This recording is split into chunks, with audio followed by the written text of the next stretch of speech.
queridos, mais uma vez nós estamos aqui para mais uma formação. E esse mês de setembro, a nossa formação é o mês da Bíblia, né? E o mês da Bíblia, esse ano nós vamos estudar o profeta Ezequiel. Ok, minha gente? Então vamos lá, em nome do Pai, do Filho e do Espírito Santo, amém. Abri, Senhor, os meus lábios e minha boca anunciará vosso louvor. Ok, então vamos lá. 2024, né? 2024, a Comissão Bíblica Catequética da CNBB e as instituições bíblicas, como as paulinas, escolheram o livro do profeta Ezequiel e o lema: porém em vós meu espírito e vivereis. Ezequiel 37:14. O livro foi escolhido em preparação para o ano jubilar, né? Que acontecerá em 2025 e que terá como tema a esperança, dado que a principal finalidade de Ezequiel é a esperança. Então, esse livro quer despertar a esperança na comunidade judaica, tá? Durante o exílio da Babilônia. Então, veja bem, gente, o porquê da Comissão Bíblica Catequética ter escolhido esse livro para nós estudarmos, justamente porque todo o livro está embasado e principalmente o ponto central é a esperança, ok? Então, qual é o contexto do livro? Qual é o contexto de Ezequiel, né? Ezequiel, que quer dizer que Deus torne forte, estava no grupo daqueles que foram exilados em 598 a.C. por Nabucodonosor, né? E Nabucodonosor invade Judá, tá? No reinado de Joaquim, e quando ele invade Judá, ele faz uma devastação. Então ele faz saques ao templo de Jerusalém, ao palácio, tá? E todas as pessoas, principalmente os artesãos e as pessoas influentes, nesse caso também os sacerdotes, eles vão ser exilados fora de Judá. Eles vão para fora de Judá, né? E aí o que fica parecendo é que o sofrimento das pessoas nessa época, né? Porque quando Jerusalém foi saqueada, as cidades de Judá foram destruídas e o templo incendiado. Então, olha só, os camponeses das aldeias, ou seja, aqueles pequenos proprietários de terra, os mais pobres, permaneceram na região. Aparecem os revoltosos com a intenção de libertar Judá do domínio da Babilônia, mas eles não têm sucesso, gente. Eles não conseguem contra o poderio babilônico, né? E se refugiam no Egito. Então, a situação de Judá é desoladora, tá? E aí a gente vê o seguinte: com a diminuição da população por causa das mortes, as aldeias foram todas desaparecendo. E além disso, as cidades foram destruídas. Então não havia profissionais qualificados e a economia era baseada na subsistência, tá? Então, minha gente, olha só, o que a gente pode dizer? Esse povo perde a terra, esse povo perde o templo, esse povo perde o trono. Então, o que resta para esse povo? Nada. Nada. Havia o sentimento da perda, tá? Não só da perda desse templo, das suas propriedades, de sua posição social, é a tristeza em saber que o templo havia sido saqueado e destruído. Olha, eu fico pensando assim, tá? Foi uma coisa muito triste essa situação que os judeus sofreram, né? Por isso Ezequiel mantinha a esperança do retorno. Então, minha gente, Ezequiel vem como aquele que vai dizer: olha, nós ainda temos chance, nós podemos voltar. Então, a estrutura do livro ela é dividida em duas partes, tá? O livro tem 48 capítulos. O quê? Nós vamos estudar 48 capítulos? Não, propriamente dito não, né? São 4 encontros, então a gente vai separar apenas uma parte de cada encontro e a gente vai desenvolver, tá? Então o livro foi estruturado em 2 partes, tá? A primeira parte que contém a introdução, que é do capítulo 1 ao capítulo 3, tá? E essa primeira parte, ela vai até o capítulo 32. Então, a primeira parte é do capítulo 1 ao capítulo 32. A introdução é do 1 ao capítulo 3. O primeiro bloco é do capítulo 4 ao capítulo 28. Por que eles separaram assim? Porque aparecem os oráculos, né? Então, os oráculos na antiguidade, as pessoas na mitologia iam procurar saber as respostas daquilo que elas não sabiam o que iria acontecer. Então, consultava o oráculo, tá? Então, aparecem esses oráculos por causa da infidelidade do povo e a idolatria, da atuação injusta dos dirigentes, que coincide que acontece a destruição do reino de Judá, tá? No segundo bloco, do capítulo 25 ao capítulo 32, aparecem os oráculos destinados às nações e às cidades estrangeiras, como Amon, Moabe, Edom, Filistéia, Tiro, Sidônia e Egito, tá? Na segunda parte, aparecem, que vai do capítulo 33 ao capítulo 48, que é o final do livro, aparecem por meio de palavras de consolação e esperança dirigidas a Judá e a Jerusalém, e nas quais Deus promete conduzir o seu povo, pois suas lideranças foram o quê? Infiéis. Então, é a descrição da Jerusalém restaurada.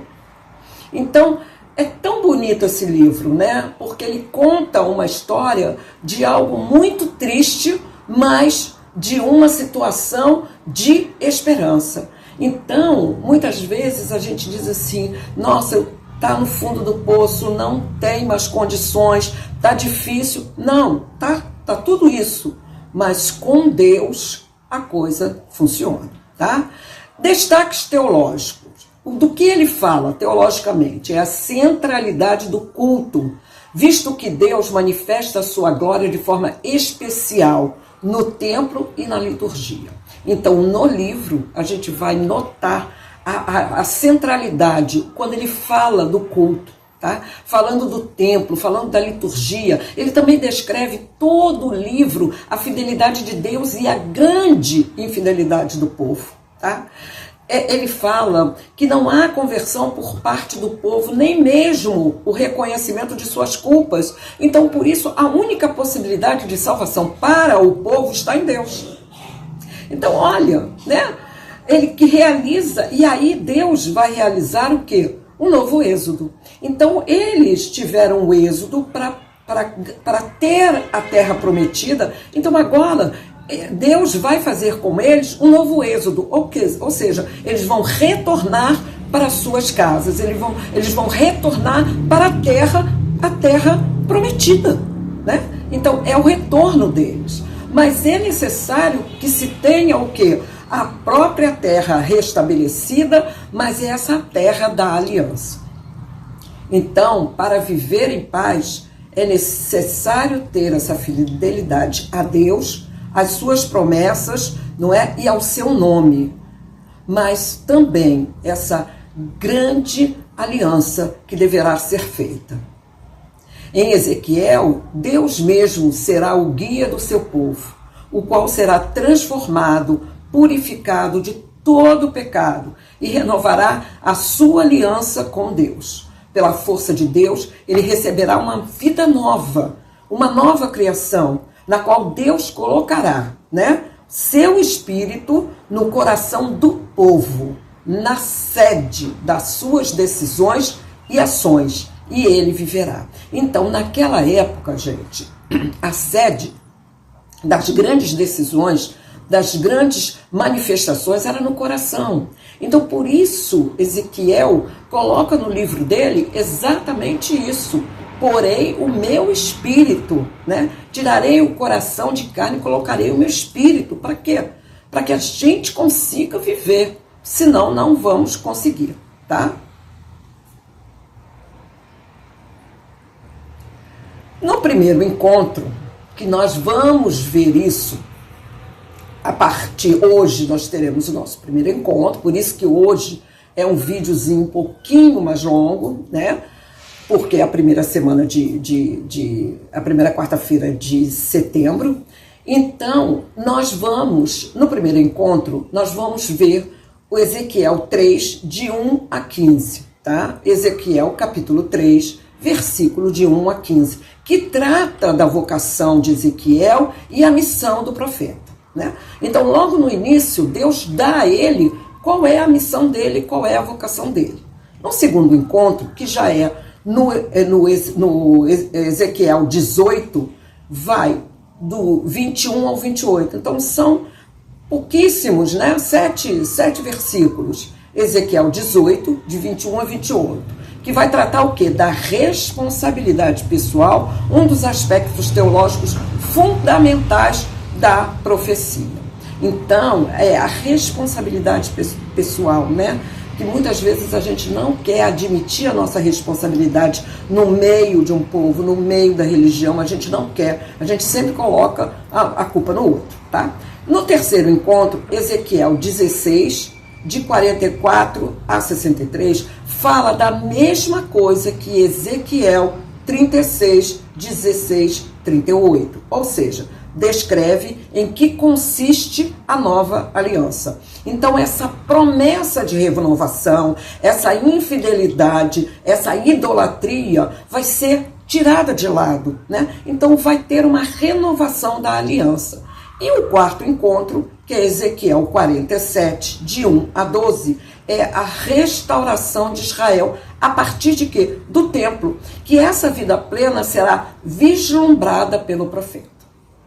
Bonito, né, minha gente? E eu fico pensando, né, quantas vezes a gente quis tanto, não é, ter um livro que abarcasse tudo, porque fala de idolatria, né? Fala de infidelidade, fala de não comprometimento, fala de coração duro, mas fala de esperança, fala de Deus que vai à frente, fala de Deus que vai guiar, né? Uma coisa muito bonita, ok? Então nós vamos para o nosso primeiro encontro agora, ok? Então vamos lá, muito bem. Primeiro encontro, vocação e missão de Ezequiel. Então, qual é? A vocação de Ezequiel está em Ezequiel 3, tá? Versículos de 1 a 15. Não posso ler. Por que não posso ler? Porque o vídeo já está longo, se eu for ler, vai ficar maior ainda, né? No capítulo 1, ele vai falar da visão, né? O livro do profeta inicia com a descrição de sua experiência pessoal com Deus, no contexto teofânico, né, de manifestações divinas por meio de visão. Exemplo é esse, né? Sempre vai ter uma visão, né? João, a gente sabe disso, Apocalipse, né? Então a visão, e tem dois temas fundamentais nessa visão: a vocação do profeta e o envio para o povo de Israel. Gente, olha só, veja bem, eles perdem a terra, eles perdem o templo, eles perdem o trono por causa da infidelidade. Então, minha gente, é um povo fácil? É um povo que Ezequiel vai falar com eles e eles vão dizer, tudo bem, ok. Não, é um povo dificílimo.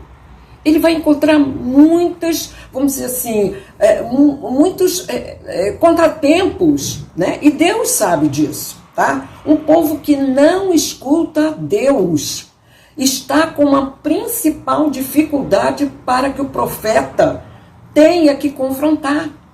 Então, veja, não há nada que possa ser tirado, porque ele realmente vê, Deus sabe que vai ser difícil. Então, Deus prepara Ezequiel para isso. Deus não deixa Ezequiel solto, mas se não deixa o povo, vai deixar Ezequiel? Claro que não, né? Então, o bonito é que você possa ler toda essa perícope, né? De 1 a 15, tá bom? Então, dá um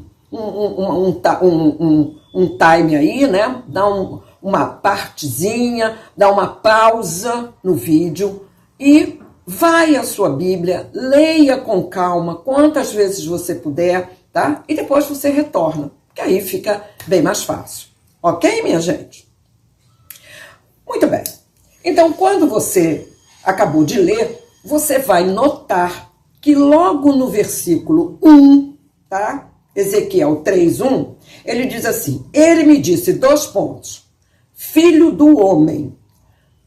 Olha, ele diz, filho do homem, come o que tens aí, come esse rolo e vai falar à casa de Israel. Pronto. Ele dá uma ordem, né? Aí as pessoas perguntam, mas ele fala filho do homem. Sim. Esse filho do homem, a primeira coisa que você vê é que o homem está em letra minúscula. Então, humanidade.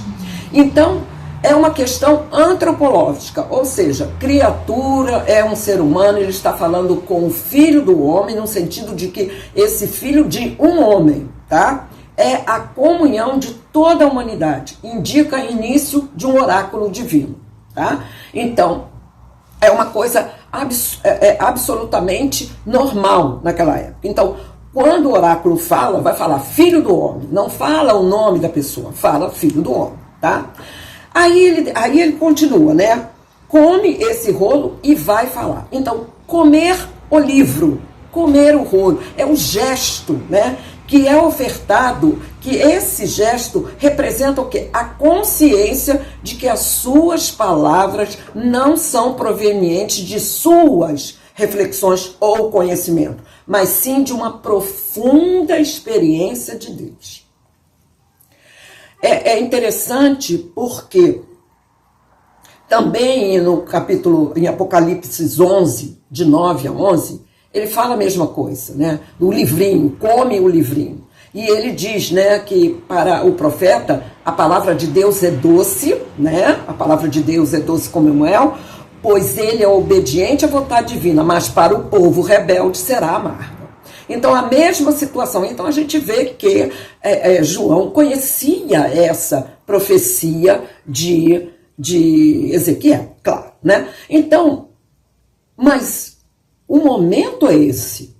O momento é ter essa experiência, é comer esse livro, ou seja, é meditar o que ele está colocando, meditar o que Deus está pedindo e ir falar com o povo de Israel. Mas o que é que ele vai falar, né?